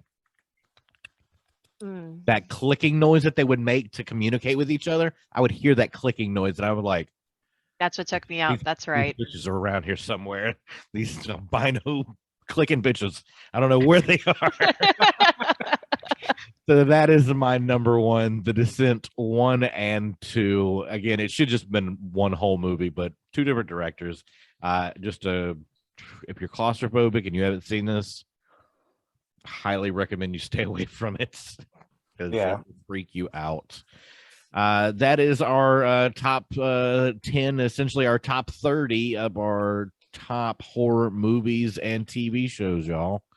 Thank you for joining us today. Make sure to follow us on all of our social media at SNH Pod, POD. We're on the Facebooks, the Twitters, the TikToks, the this and that, the YouTubes, the Spotify's, the Apples, and the Google Podcast. each and every Friday. Join us next Friday. Our top 10 sports movies and TV shows. This is Super Bowl week next week. Yep. So not just to limit it to football movies. This is all sports. You can think outside the box. This can be anything from sci-fi stuff like Rollerball. This can be Bobby Boucher with The Water Boy. Oh, you better believe Bobby Boucher is going to be on that list. Yeah. So, yeah, like I said, join us next Friday for Sports Week. Go Rams. Not a Rams fan, but pulling for Beckham to get that trophy. Beckham? Odell Beckham plays for the Rams. Oh, Odell Beckham Jr. Okay. Yeah, I was like, former Odell? Brown. I don't know. I'm drawn on that. You know, you can pull for his Bengals. Well, I mean, Matt Stafford finally gets legitimately recognized as a good quarterback, or do we go with the cardiac cats? I don't know. I can't. I just Cincinnati being a Browns fan. Sorry. Well, then I'm rooting for Cincinnati just because. Yeah. All right. Yes. Yeah, who are you gonna pull for? I don't know sports. You don't know sports? No. She gets a pass, Ash. Okay. You're gonna pull for the referees, aren't you? Yeah. Yeah, they get yelled at too much. They usually deserve it though. No. Yeah, they usually do. Most of the time they do. Anyways, that is our show today, whenever you're watching it. Thanks for watching. We will see you next Friday. Peace out, Girl Scouts. Bye-bye.